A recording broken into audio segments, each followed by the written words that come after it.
Hello everybody, my name is Ahmed Mirza. I'm a family nurse practitioner, and today I would like to talk about why it's important to have multiple streams of income while working in healthcare. Now this is crucial today as it was 50 years ago, as it will be for another 50 years from now. Right now, while I'm filming this, it's 2020 and we're in the middle of the COVID pandemic. We're actually on possibly the second or third spike. And if 2020 has taught us anything, it's that relying on one job is not a sure thing and secure. We have to have multiple streams of income, we have to have a good safety net, and something to fall back on.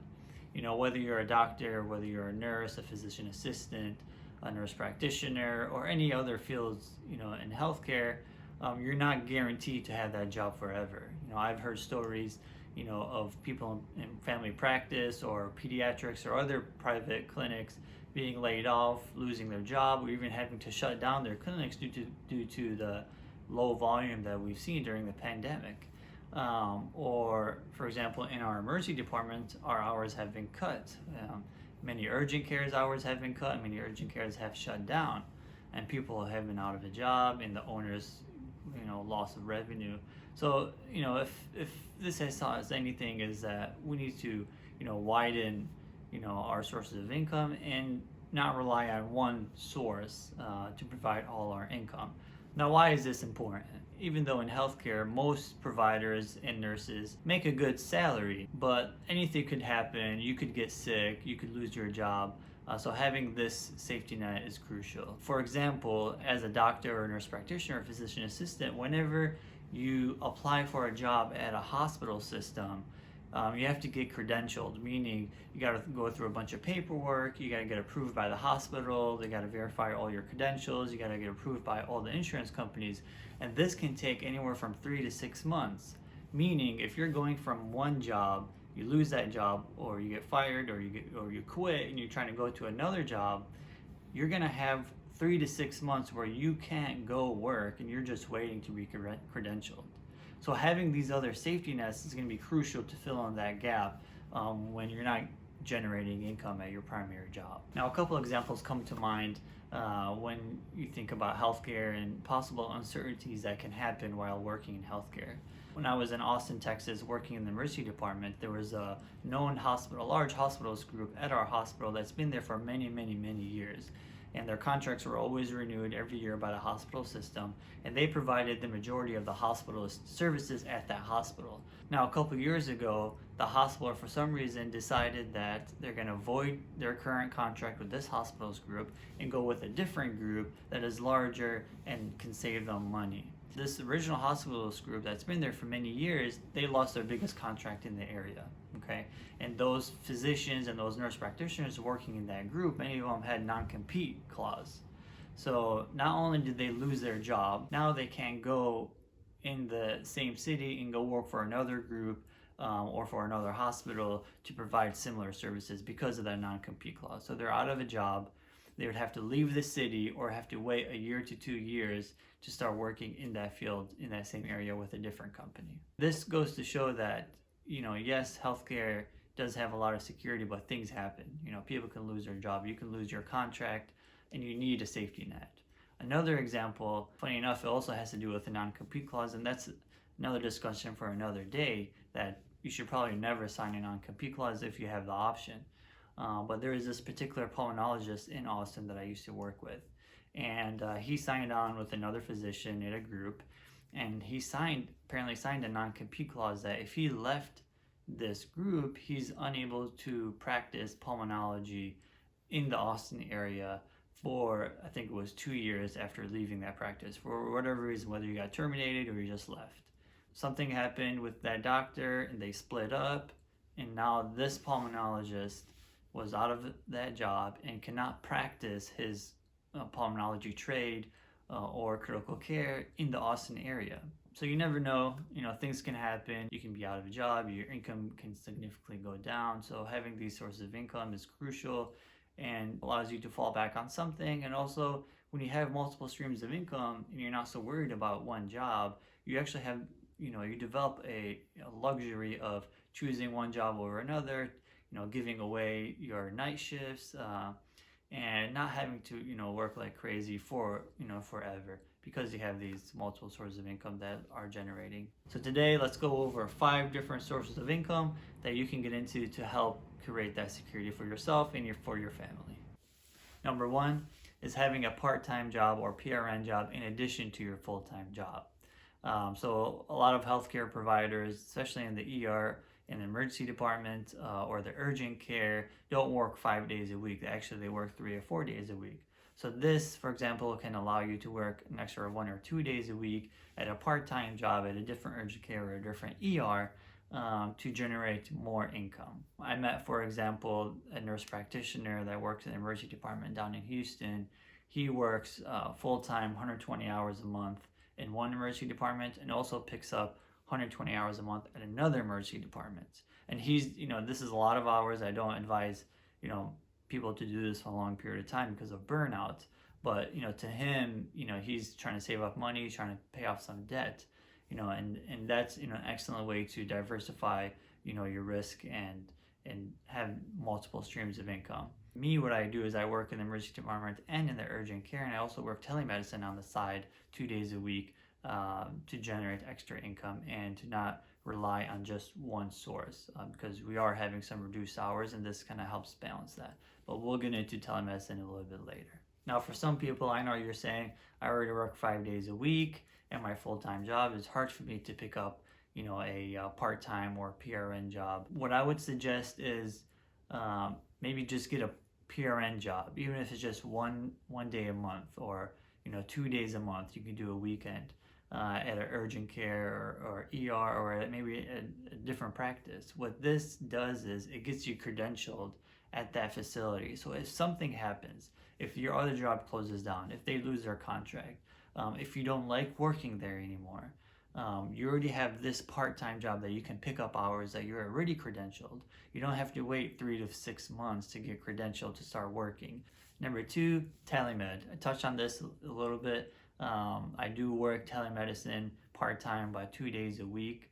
The reason why I love telemedicine is because you can work from home, no commute, you save time, usually it's relatively easy, and you can work from anywhere. The key to telemedicine is being licensed in multiple states. Whether you're a physician assistant, or a nurse practitioner, look at getting multiple licenses and try to get this early. What I did is as soon as I passed my certification board as a family nurse practitioner, I went ahead and applied to 5 or 6 different states, knowing that I wanted to get into telemedicine as a backup plan.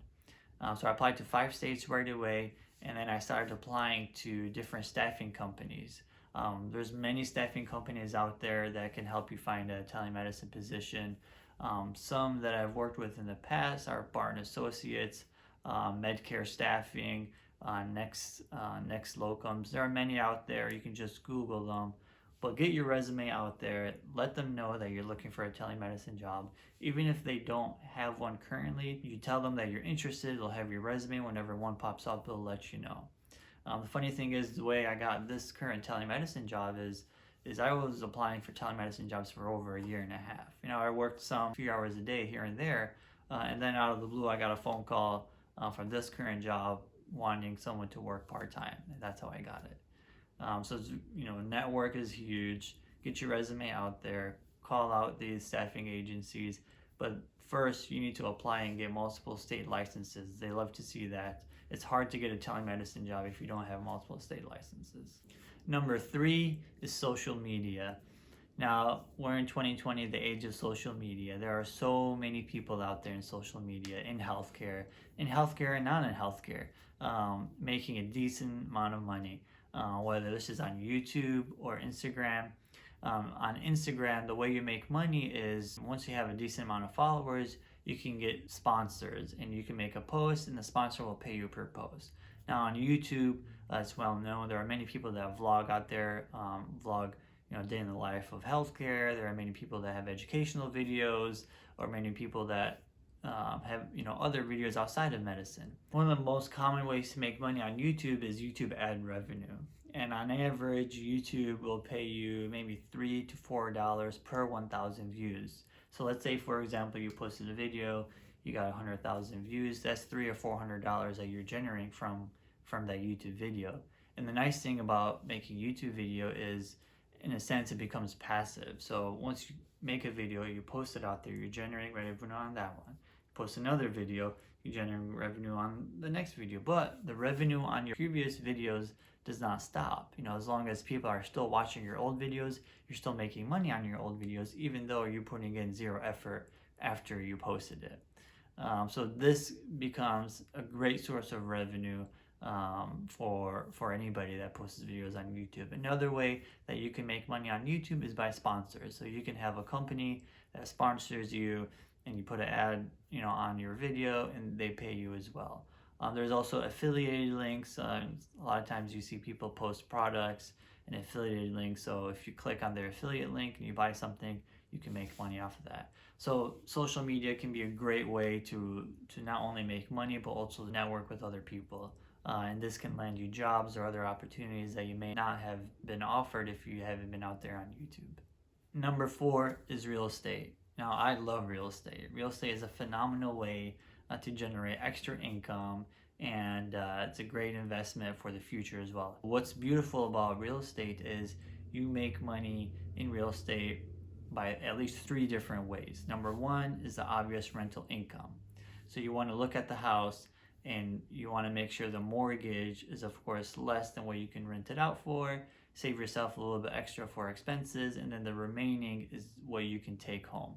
And so rental income is number 1, the way you can make money. Number 2 is usually you have a mortgage on that property, and you put a tenant in that house. Not only are they paying, rent, but they're also paying down your mortgage. And if you keep that house for 20 to 30 years, now you have a house that's mortgage free, and you're generating even more income, or you have an asset that you can use the equity in your home to make other purchases. And number 3, the way you can make money from real estate is tax incentives. There are so many tax benefits to having a rental property.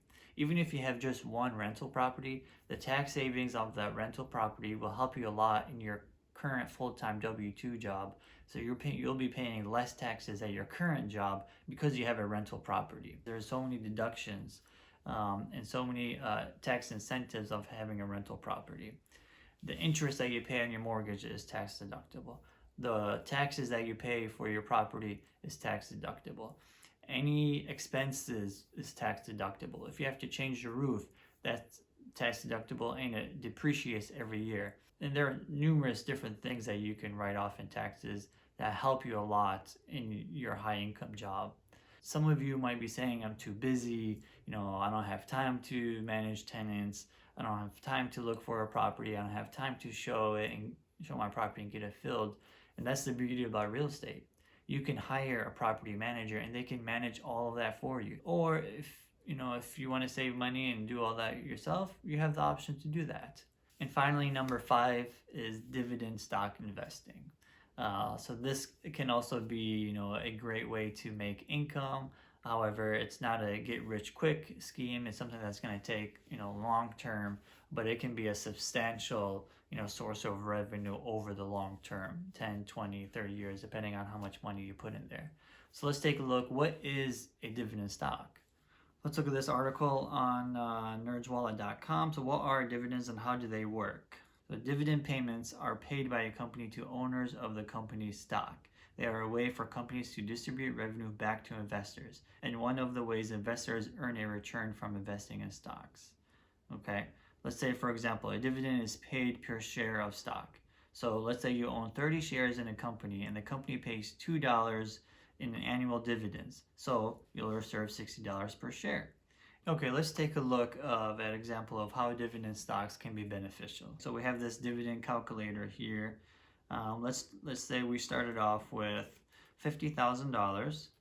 Initial investment is $50,000, and we're gonna put in maybe $1,000 a month. So let's say $12,000 annual contribution, and dividend tax rate 15%. We'll just keep it as that, which is the average tax rate. Annual dividend yield, meaning percentage you will be paid per stock for that dividend. So let's say 4%, 3 or 4% is average, and dividend may increase 1% per year. Fine, let's keep that. expected annual price appreciation per year. So this is the average, stock, will increase every single year. And the average return on stocks is about 8%. So let's leave it at that. And you're going to invest this for 20 years. Now, DRIP means that when you get paid out the dividend, you will be able to reinvest that back into the stock. So they'll pay you, let's say $50. You take that $50, put it back, and you can own part of their stock with that $50 to increase your investments and increase your portfolio over time. So let's calculate the dividends here. And you can see how powerful this is. So we're started off with $50,000. We received annual dividend of $2,000. Now, like I said, this can be divided up monthly, quarterly, but over the year, you've received $2,000. Okay? And you paid some taxes, so now you're at $51,700. You contributed $12,000, so your new balance is $67,000. So we said we're going to reinvest our dividends. So the following year, we have $67,000. Our dividend goes up because we reinvested those dividends into our principal. So the percentage dividend that comes back is more. So now we made $2,700 this year. And now we have $70,000 in our account. And then just quickly we'll see third year, our total dividend will go up to $8,000. We received $3,500. By year 4, $4,500. By year 10, we're getting paid $13,000 a year doing absolutely nothing. We put in that initial investment. We are giving $1,000 a month because we're contributing $12,000 a year, but we made $13,000 by doing absolutely nothing, completely passive. Let's look at year 15. Now we're making $28,000 because we're continuing to reinvest our money. Our principal has gone up to $600,000. Isn't that phenomenal? We originally put in $50,000. We're putting in $1,000 a month at $12,000, and now 15 years later, it's turned into $600,000, and we're making passive income of $28,000 a month.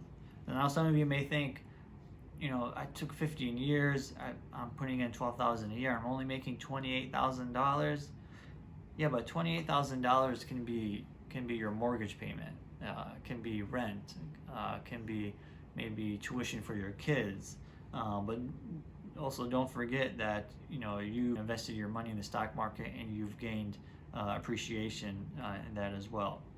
And let's look at 20 years later. Now you're making $55,000 a year, doing absolutely nothing. You invested all your money back. You have now $1.1 million in the stock market. So this is definitely a very powerful tool that you can use to generate additional revenue. It is not something that you make a lot of money right away. It's something that you put a lot of time into. You continue to invest, but you reap the benefits later. Well, I hope you benefited from this a little bit. We described 5 different ways that you can generate multiple streams of revenue while working in healthcare. Now there are multiple different ways to make money. Outside of this was just something that I thought could be beneficial. Please give it a big thumbs up and subscribe for more content in the future. Thank you so much for watching. Bye.